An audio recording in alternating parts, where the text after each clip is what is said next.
Chimeran threat began in Russia.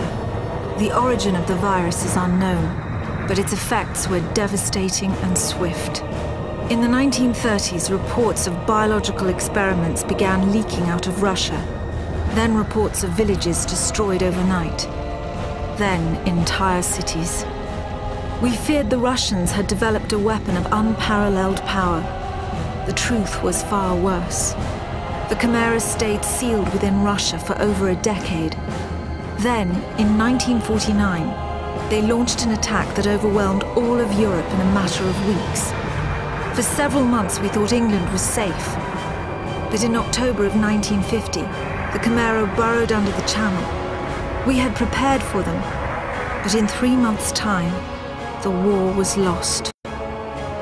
We abandoned the cities to the Chimera and retreated to scattered military bases and outposts.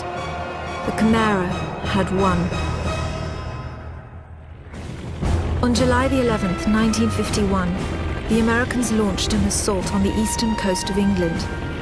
On the second wave of that assault was a sergeant named Nathan Hale. The actions of that soldier have become a matter of both scrutiny and myth. What follows are the known events of his life, from July 11th to July the 14th, the day he was last seen.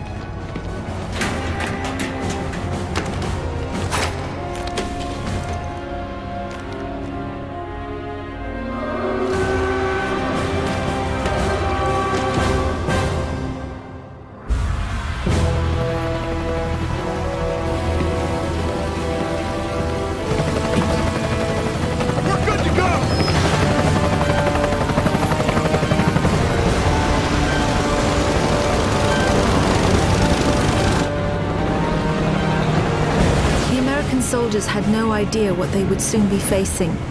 The US government had sealed its borders in 1950. Radio waves and newspapers became state property. Only the highest levels of their government knew the truth. The operation was an exchange. The Americans were bringing supplies and tanks into York. We were giving them our one secret weapon, something we could offer that they couldn't build themselves. I was the commander of the convoy team that was to meet the US soldiers. We were ambushed in Manchester on the way to the rendezvous. There was no way to warn the Americans. They were on their own in York, fighting an enemy they knew nothing about.